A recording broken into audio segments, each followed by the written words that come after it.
មែនថាមែនមែនន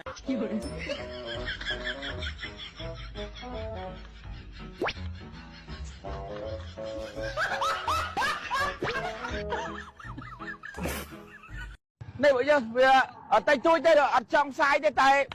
បើមិនផ្សាយគេថាមកហើយមិនផ្សាយគេថាមកធ្វើអីបើមកមិនផ្សាយអញ្ចឹងនេះវាកប៉ិចកប៉ុកទេបើយើងកណិចរាចរកប៉ិចកប៉ុកបើយើងនិយាយភាសានេះដូចថាហ្នឹងហើយគីឡូស្រាសស្រាថ្នាំទេវាស្រាពេកហើយឡានកុងតឺន័រហើយទូកុងតឺន័រនេះគួរដឹកមិនដឹងចេះវាដឹកឯនេះមកលេងផ្ទះម៉ែផ្លូវនេះក៏បាក់ចុយណាយអើយអញក៏ដៅណាស់អញសុំចង់ឃើញមុខវិศវករណាវាធ្វើនេះធ្វើដើម្បីផ្លូវឡើងទៅភពបកាយហ្នឹងទេអាកូនប៉ាឡាប់បាក់ជើងឡា